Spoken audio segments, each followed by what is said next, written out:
Hey guys, and welcome back to the channel. I'm Phoenix, and today I wanted to make a little video about my Guardian. I wanted to share with you guys some of my thoughts, my impressions, and opinions that I have on her, as well as some strengths and weaknesses that she has. And I do want to share with you my PvE skill add-ons and my PvE skill rotation that I personally like to use in higher end grind spots. Before I do get started, if you guys do enjoy this video, don't forget to leave a like, subscribe to that channel, and hit the notification bell to get notified when new videos go live. Alright, so little backstory. I made my Guardian because I watched a lot of different tier guides and I watched a lot of different YouTube videos on how to get started in BDO and which is the best class to play. And I found that Guardian was going to be the easiest and the most beginner-friendly class, so I made her.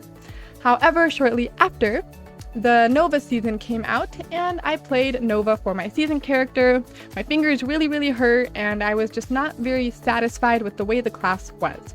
So I made a few other characters. I made a Lawn, a Hash, and ultimately gravitated back towards my Guardian. I leveled her up, I geared her up, and now she is the best class that I could ever imagine playing. I love her so much. And I do want to mention that she really starts to shine once you hit level 60 with her.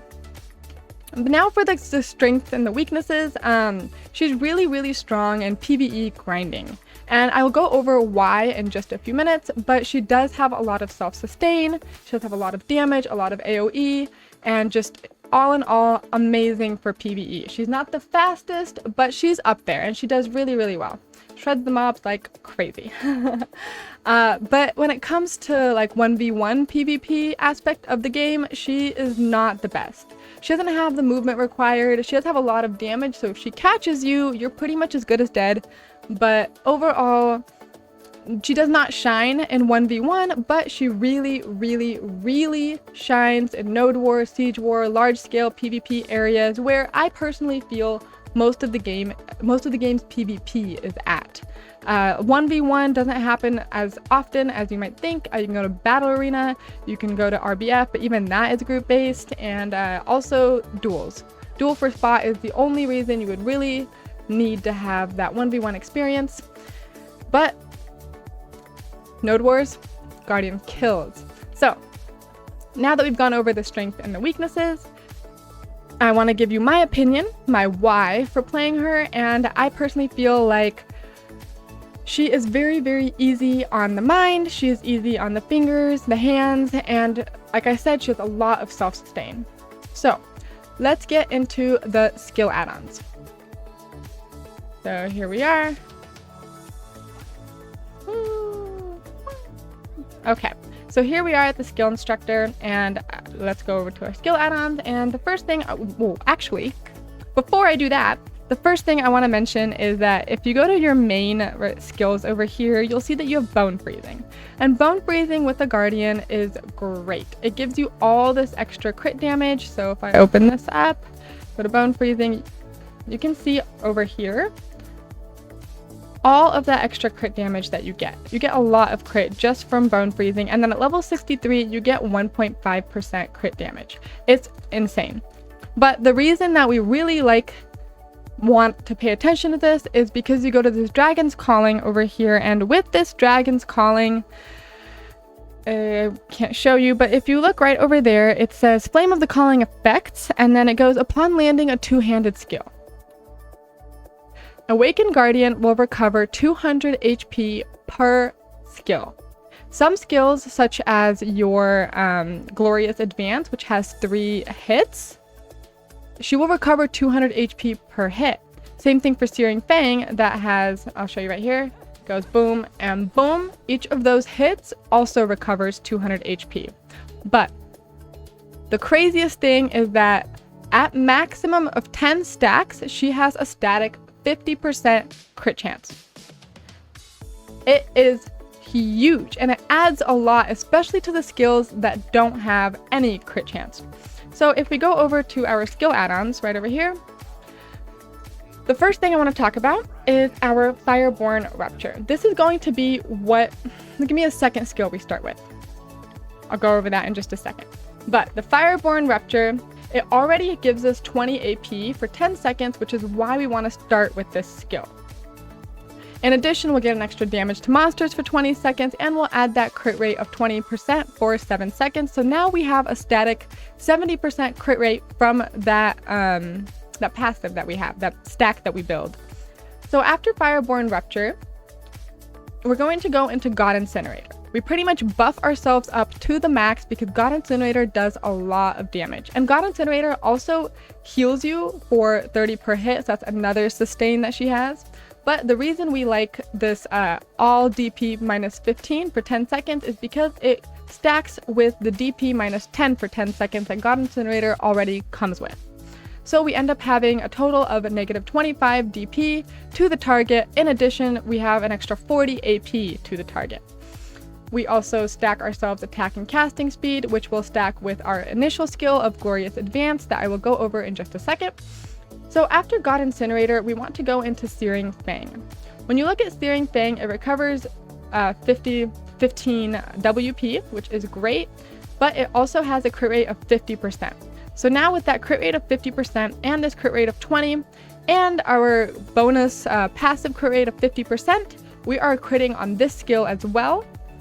Oh, also God Incinerator has a crit rate of 100 or 50%, but with plus that 50, it's now at 100. So now we are critting with God Incinerator, we are critting with Searing Fang, which also has down attack and crit damage of plus 3% for 5 seconds. So you can imagine how much more damage we do when we crit the entire time. And since Searing Fang does down attack damage, I've decided to put on this plus 3%. After our Searing Fang, we go into our Cleansing Flame right over here, which decreases the target's AP up to 20 or minus 20 for 10 seconds.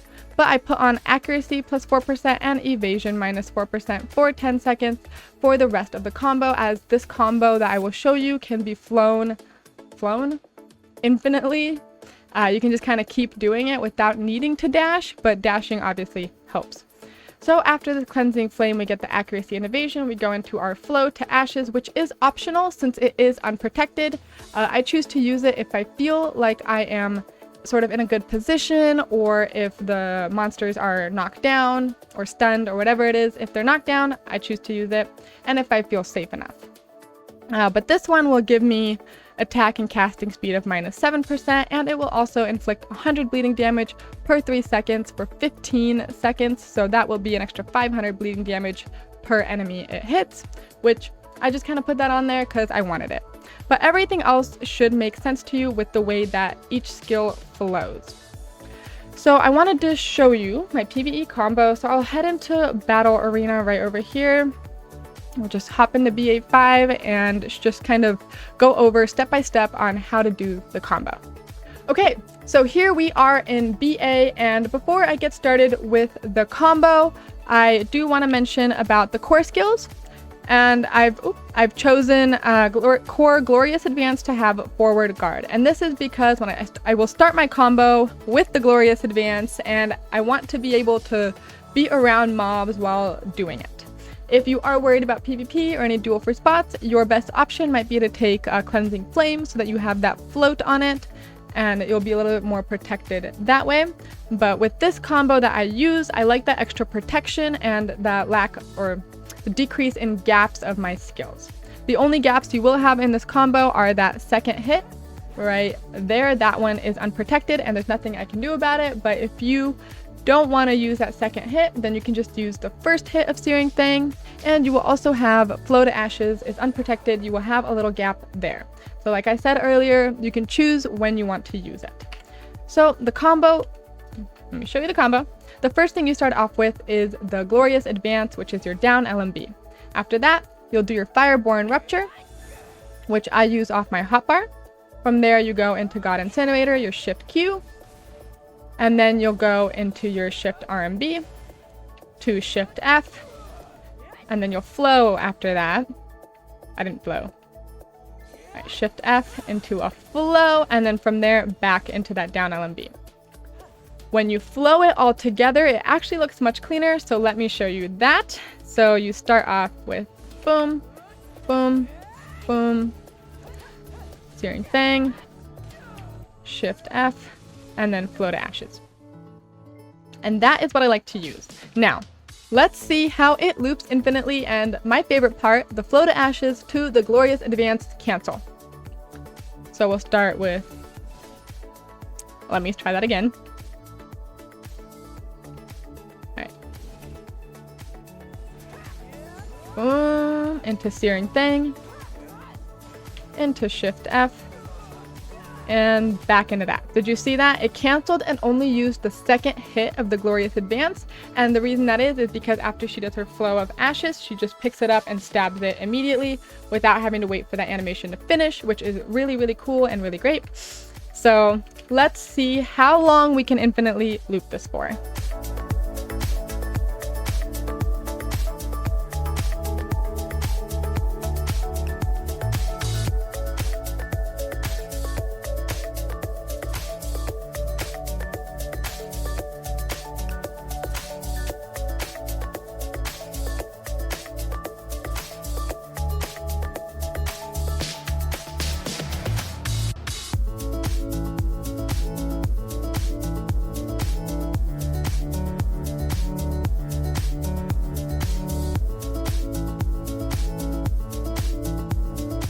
I'm sure you guys get the gist by now, but boom. Alright, so that's pretty much what the combo looks like, and as you can see, you can flow it infinitely. However, something that would be really good to do is when in higher end areas, you do want to start dashing around. And the reason for that is because you want to get behind people, you want to get that extra back damage, you want to stay mobile and stay moving. You don't want to just stay on the mob, because even though you are protected most of the time, there are 2 gaps that they can still CC you with. So in order to show you what that looks like, I will head to Baragi Den and just kind of show you the combo while I am there. Alright, so here we are at Baragi's Den, and I will go ahead and show you my combo on this pack right here. Right over there, I'll dash, go into my Shift R and B, dash into my Shift F, dash, and then start the combo all over again. Dash, Shift R and B, and by then they're dead. I'll go ahead and show you right here. Gotta wait for my camera to cool down. Okay, boom. Dash, Shift R and B, dash, Shift F, dash, and start the combo again. Nice. Boom. And yeah, then I just move on. So that's the combo. I hope you guys found it useful and you did enjoy it somewhat, and maybe your opinion of Guardian has changed a little bit. She is obviously still not going to be great in PvP after knowing this, but it hopefully has helped you somewhat in PvE. Thank you guys so much for watching, and I hope to see you soon. Bye.